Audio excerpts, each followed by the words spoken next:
নমস্কার বন্ধুরা, আমি পামেলা আর পামেলাস ক্রিয়েশনে আপনাদের সবাইকে স্বাগত।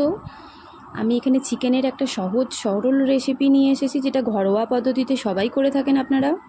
আমি এখানে চিকেনটা ম্যারিনেট করে রেখেছিলাম সব মশলা দিয়ে, আদা রসুন বাটা, কুচো পেঁয়াজ, কাঁচা লঙ্কা কুচি দিয়েছি। এটা আপনারা নাও দিতে পারেন। ধনের গুঁড়ো, জিরের গুঁড়ো, হলুদের গুঁড়ো, লঙ্কার গুঁড়ো সব কিছু দিয়ে প্রায় 1 ঘন্টা মতো ম্যারিনেট করে রেখে দিয়েছিলাম। তারপরে কিছুটা কুচো পেঁয়াজ আমি আলাদা করে রেখেছিলাম। পেঁয়াজটা কড়াইতে একটু নেড়ে ছেড়ে নিয়ে তারপরে আমি ম্যারিনেট করা চিকেনটা দিয়ে দিলাম।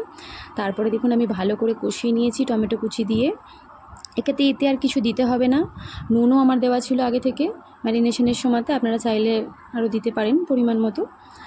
তো এখানে ভালো মতো কষিয়ে গেছে দেখুন জিনিসটা, আর মাংস থেকে পুরো তেল ছেড়ে এসেছে। এবার আমি জল দিয়ে দেবো।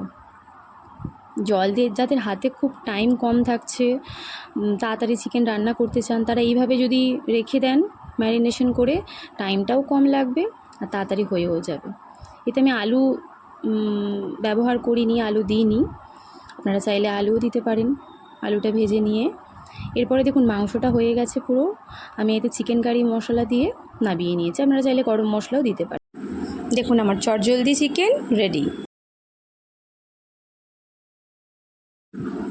আমার চ্যানেলটা ভালো লেগে থাকলে অবশ্যই সাবস্ক্রাইব করবেন আর লাইক করে দেবেন আর শেয়ার